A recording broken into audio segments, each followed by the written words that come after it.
Morning students, welcome to online classes. Class 12 Hindi medium maths में हम पढ़ेंगे चैप्टर फर्स्ट जिसका नाम है संबंध एवं फलन। तो भी देखते हैं अपन चैप्टर नंबर फर्स्ट। चैप्टर का नाम है संबंध एवं फलन।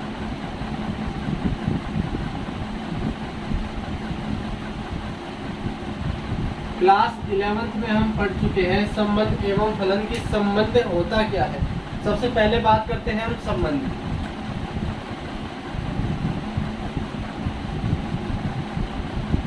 तो भी संबंध का मतलब क्या होता है कि रिलेशन, ठीक है। रिलेशन जो है एलिमेंट्स के बीच में होगा या फिर किन्हीं दो सेट्स के बीच में होगा। जैसे R is a relation, R कोई क्या है, रिलेशन है। किससे किस में है, समुच्चय A से B में परिभाषित है। तो किस प्रकार परिभाषित होगा, वह एक क्रमिक युग्म के रूप में परिभाषित होगा। यानी इस रिलेशन में, संबंध में अवयव जो भी आएंगे वो क्रमिक युग्मों के रूप में आएंगे, जहां पहला अवयव समुच्चय A से बिलोंग करेगा, दूसरा अवयव समुच्चय B से बिलोंग करेगा। तो उसे क्या बोलते हैं अपन, रिलेशन बोलेंगे, संबंध बोलते हैं। अच्छा, अब पढ़ेंगे नेक्स्ट संबंध के प्रकार। संबंधों के प्रकार देखते हैं भाई।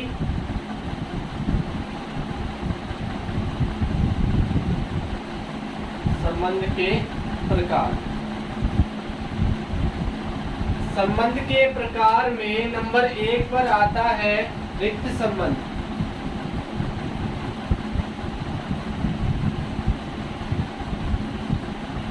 तो रिक्त संबंध भाई नाम से पता चल रहा है, रिक्त समुच्चय का मतलब क्या होगा, ऐसा समुच्चय जिसमें कोई भी अवयव उपस्थित न हो।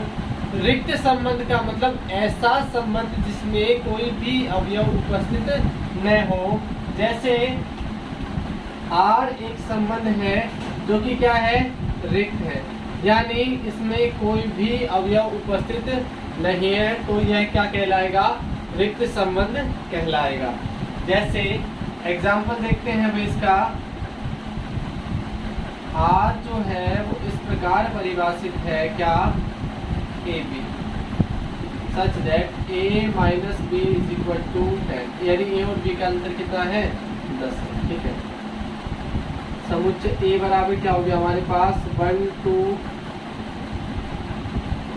ठीक है। अब इस संबंध R जो कि समुच्चय निर्माण रूप में है, इसको रोस्टर रूप में अगर आप लिखना चाहो तो इस नियम की पालना करनी चाहिए। इस नियम के अंतर्गत अगर आप A का मान 1 लेते हैं, B का मान जो है 1 2 3 कोई भी लोगे तो दोनों का अंतर कभी भी 10 नहीं आएगा किसी भी कंडीशन में। तो अगर आप इसको सॉल्व करोगे तो R का मान क्या आएगा, 5। यानी इस संबंध में कोई भी अवयव उपस्थित नहीं है। इसका मतलब यह संबंध कैसा कहलाएगा, रिक्त संबंध कहलाएगा। सेकेंड नंबर बात करते हैं संबंध के प्रकार में।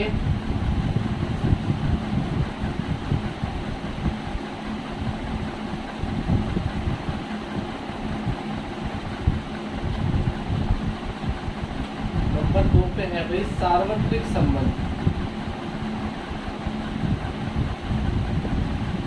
सार्वत्रिक संबंध का मतलब भाई ऐसा संबंध जिसमें सारे के सारे अवयव उपस्थित हो। सारे के सारे अवयव का मतलब क्या होगा भाई, यहाँ पे एक कोई समुच्चय है हमारे पास 1 2 3, ठीक है भाई। R इज ए रिलेशन, किस तरीके से डिफाइन है, AB जहाँ A व B का अंतर पूर्णांक है। अब A और B का अंतर कोई पूर्णांक संख्या है तो इसको रोस्टर रूप में चेंज करो, ठीक है। और एवं AB belongs to set A, ठीक है भाई। अगर R को आपने लिखा रोस्टर रूप में, 1 और 1 का अंतर क्या होगा, एक पूर्णांक संख्या होगी। 1 और 2 का अंतर भी एक पूर्णांक संख्या, 1 और 3 का अंतर भी एक पूर्णांक संख्या। उसी प्रकार 2 और 1 का अंतर भी पूर्णांक संख्या, 2 और 2 का अंतर भी पूर्णांक संख्या, 2 और 3 का अंतर भी पूर्णांक संख्या। 3 1 का अंतर पूर्णांक संख्या, 3 2 का अंतर एक पूर्णांक संख्या और 3 3 का अंतर एक पूर्णांक संख्या। तो ये जो अपने पास क्या मिला है, संबंध मिला है, वो सार्वत्रिक संबंध है। इसका मतलब R जो था वो किससे किस में परिभाषित था, A से A में। तो A के प्रत्येक अवयव इस A के प्रत्येक अवयव के साथ संबंधित है या जुड़े हुए हैं, तो ऐसा संबंध क्या कहलाता है, सार्वत्रिक संबंध कहलाता है। इस संबंध R को क्या बोलेंगे अपन, सार्वत्रिक संबंध। अब नेक्स्ट बात आती है हमारे पास तुल्यता संबंध।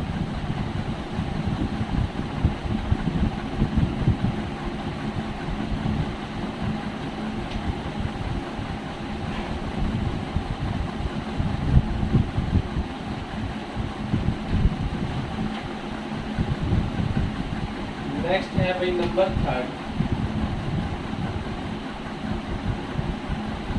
तुल्यता संबंध।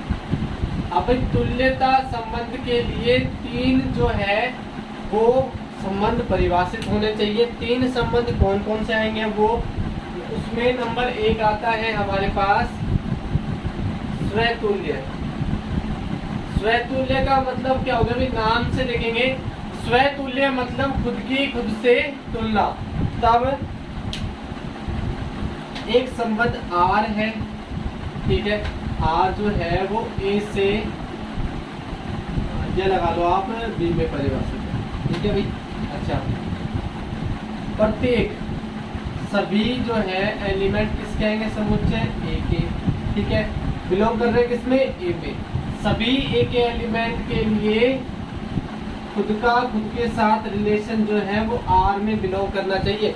यानी अगर आप समुच्चय A से कोई भी अवयव लेते हो तो उसका उसी के साथ रिलेशन जो है वो R में उपस्थित होना चाहिए। तो हम इस संबंध को क्या बोलेंगे, स्वतुल्य संबंध। जैसे एग्जांपल देखते हैं भाई, R एक रिलेशन आपको दिया हुआ है, डायरेक्टली दिया हुआ है 1 1 2 2 1 3 और 4 1 3 3 और 4 4, ठीक है भाई। R आपको रिलेशन है, इसमें अवयव कौन कौन से हैं भाई, 1 2 3 4, ठीक है। तो 1 बिलोंग्स टू A, यानी कोई सेट भी दिया हुआ है साथ साथ, ये क्या है 1 2 3 4, ठीक है भाई। अच्छा, 1 बिलोंग्स टू, एक अवयव एक जो है वो A से बिलोंग करता है, तो 1 1 किस में आना चाहिए भाई, R में आ रहा है, ठीक है। अवयव 2 जो है वो बिलोंग करता है A में, तो 2 2 बिलोंग करना चाहिए R में, 2 2 है जो R में आ रहा है। 3 अवयव जो है समुच्चय A में है, तो 3 का 3 के साथ रिलेशन जो है वो R में आना चाहिए भाई, आ रहा है। अब नेक्स्ट आता है 4 एलिमेंट बिलोंग्स टू A, तो 4 का 4 के साथ रिलेशन भी R में आना चाहिए। यानी A के प्रत्येक अवयव का स्वयं के साथ संबंध उपस्थित होना चाहिए। तो अपन क्या कह सकते हैं उसको, कि संबंध R जो है वो स्वतुल्य संबंध है। अब तुल्यता में सेकंड नंबर पे बात आती है सममित।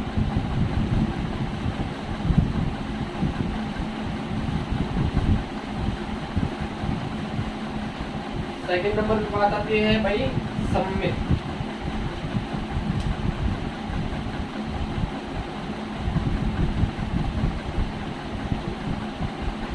सममित के लिए समुच्चय A पर परिभाषित संबंध R,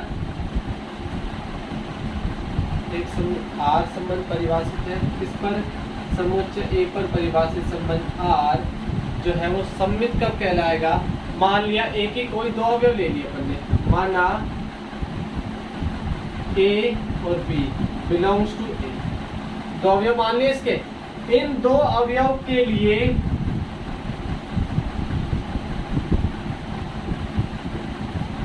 AB belongs to R, AB यदि R में उपस्थित है तो BA भी R में ही उपस्थित होना चाहिए। यानी ए और बी आर में है तो इसका विलोम यदि करोगे तो वो किसमें होना चाहिए, आर में, तो वह क्या कहलाएगा, सममित संबंध कहलाएगा। एग्जाम्पल देखते हैं भाई, आर एक संबंध आपको दिया हुआ है 1 1 2 1 1 3 1 2 इस तरीके से दिया हुआ मान लिया, ठीक है। तो भाई हमने यहाँ देखा क्या 1 2 बिलोंग्स टू आर, 1 2 बिलोंग करता है आर में, तो भाई 2 1 भी तो बिलोंग करना चाहिए आर में, 1 2 करता है तो 2 1 भी कर रहा है, ठीक है भाई। 1 3 यदि आर में बिलोंग कर रहा है तो 3 1 भी तो आर में बिलोंग करना चाहिए, क्या यहाँ पे कर रहा है, और नहीं कर रहा तो आप उसे क्या कह दोगे, is not belongs to are.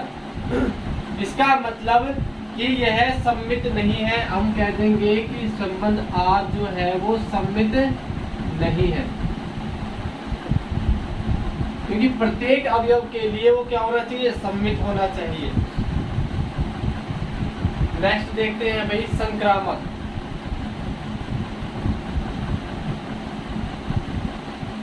Number 3 इसी का वो है हमारे पास संक्रामक।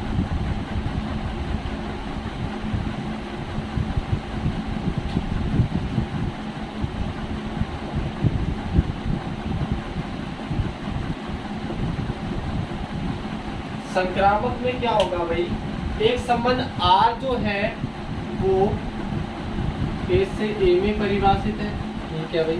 अच्छा, तब माना इस ए एलिमेंट की कोई भी 3 अवयव ले लो आप, जैसे ले लिया आपने A B C belongs to R के लिए, सबसे पहले A B belongs to R, A B R में बिलोंग करता है, एवं B C belongs to R, यानी ए का बी के साथ संबंध जो है वो उपस्थित है, बी का सी के साथ संबंध है, तब ए का इस सी के साथ भी संबंध होना चाहिए, यानी ए सी बिलोंग्स टू आर। अगर ऐसा होता है तो हम क्या कह सकते हैं कि संबंध जो आर जो है वो कैसा है, संक्रामक है। जैसे आप एग्जांपल देखें इसका, एक संबंध आर जो है वो किस प्रकार परिभाषित है, 1 2 है, 2 3 है, 1 4 है, 1 3 है, ठीक है भाई, ऐसा है, ठीक है। तो भी हमने देखा कि 1 2 बिलोंग्स टू आर, एवं 1 का 2 के साथ संबंध है, 2 का किसके साथ है, 2 3 बिलोंग्स टू आर, 1 का 2 के साथ, 2 का 3 के साथ, तो यहाँ पे 1 का 3 के साथ भी होना चाहिए, तब 1 3 बिलोंग्स टू आर। देखना भाई 1 और 3 बिलोंग्स टू आर है, अगर उपस्थित है तब आप क्या कह सकते हो, तब अतः आर जो है वो कैसा होगा, संक्रामक। आर समुच्चय जो है वो कैसा होगा, ये सॉरी आर संबंध जो है वो कैसा होगा, संक्रामक होगा। तो ये थे भाई इस संबंध के प्रकार। अब इन प्रकार में हम इसी के ऊपर जो है 1.1 एक्सरसाइज होगी कंप्लीट, किस पे, तुल्यता संबंध पे। आपसे क्वेश्चन पूछा जाएगा कि निर्धारित कीजिए कि संबंध आर स्वतुल्य है, सममित है या संक्रामक है, और अगर तीनों की तीनों कंडीशन सेटिस्फाई होती है, अर्थात कोई भी संबंध आर स्वतुल्य है, सममित है एवं संक्रामक है, तो उस संबंध को आप क्या बोल सकते हो कि संबंध आर जो है वो तुल्यता संबंध है। तो भाई क्वेश्चंस देखते हैं इस पे, एक्सरसाइज 1.1 की।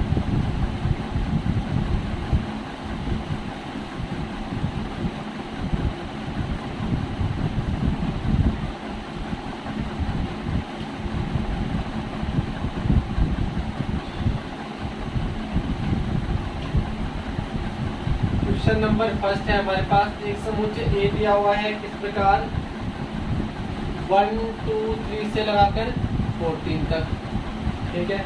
और इसके अंदर आर जो है किस प्रकार परिभाषित है, A B such that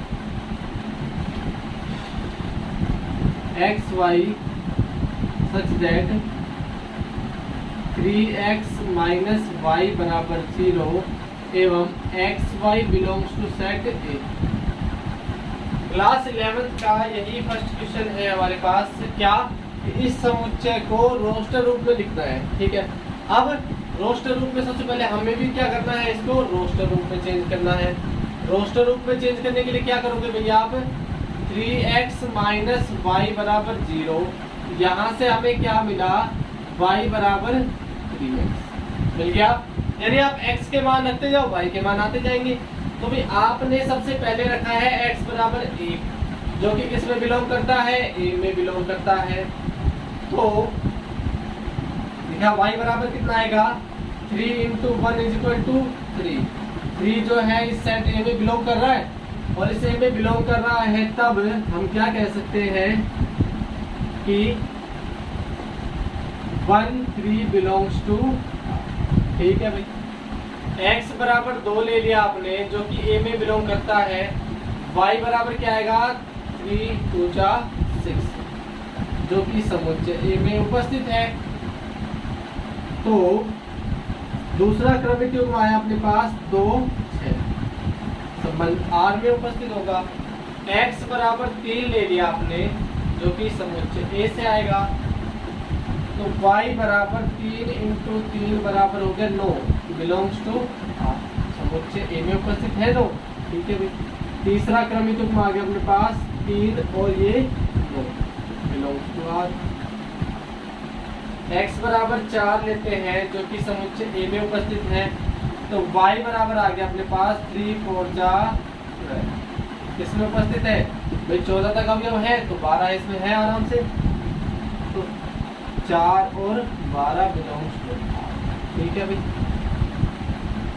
x बराबर 5 ले लिया, जो कि समुच्चय a का अवयव है। तो y बराबर हमारे पास आएगा 3 इंटू 5 बराबर तो क्या 15। 15 जो है इसमें बिलोंग कर रहा है क्या, इसमें तो 1 से लगाकर 14 तक अवयव आ रहे हैं। और y और x कहाँ से आता है, समुच्चय a से आता है। तो भाई y बराबर 15 जो है समुच्चय a में उपस्थित नहीं है, नॉट बिलोंग्स टू a। और ये अवयव उपस्थित नहीं है, तो ये क्रमिक युग्म जो है वो r में उपस्थित नहीं होगा भाई, नॉट बिलोंग्स टू r। यानी इसके आगे के सारे अवयव जो है वो किसमें उपस्थित नहीं होंगे, a में। तो भाई r क्या मिला हमारे पास, देखो r देख लेते हैं सबसे पहले कि r क्या मिला हमारे पास, ये मिला है r। तो इसको कर देते हैं साफ।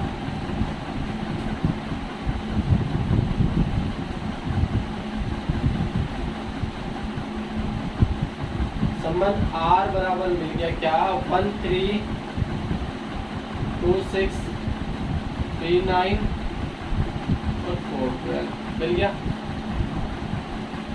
अब हमें क्या चेक करना है इस क्वेश्चन में, हमें जांच करनी है कि संबंध r स्वतुल्य है, सममित है या संक्रामक है। नंबर 1 सबसे पहले किसकी बात आती है भाई, स्वतुल्य।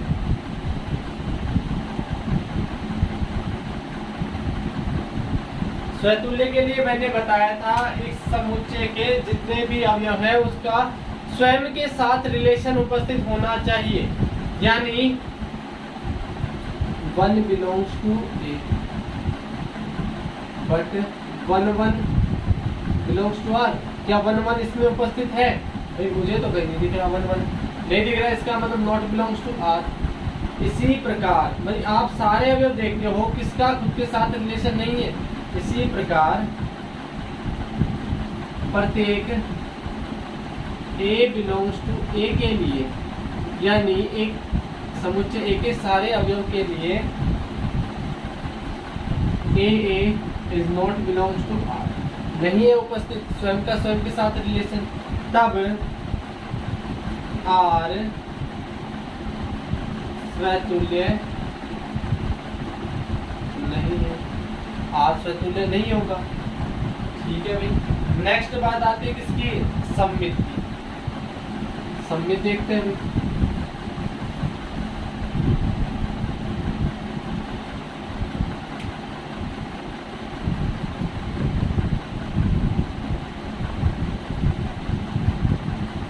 सममित जो है हमने पढ़ा है कि भाई कोई भी अवयव है, जैसे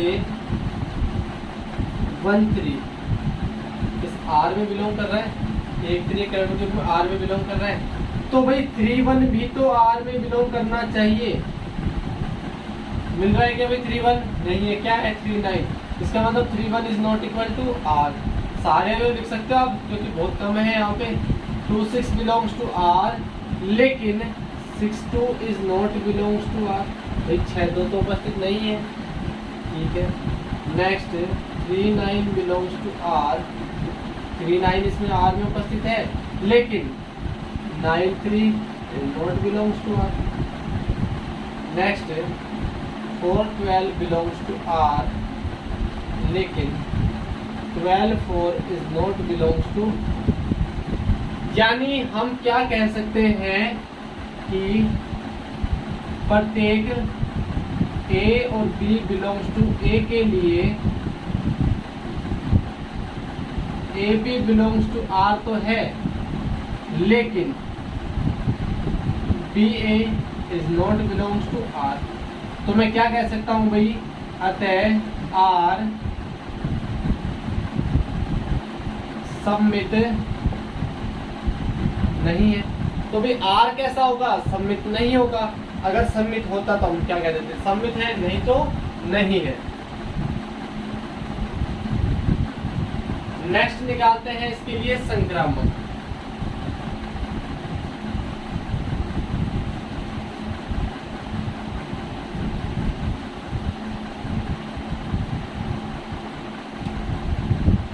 नंबर 3,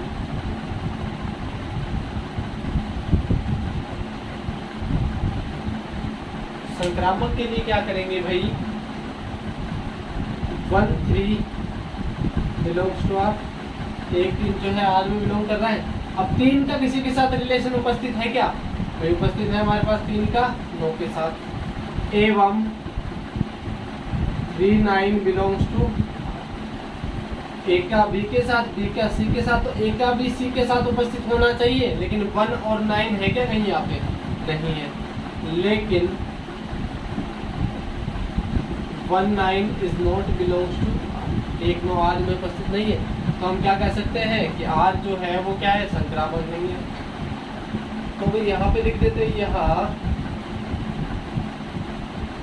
प्रत्येक, ये परिभाषा है भाई, प्रत्येक A B C belongs to A के लिए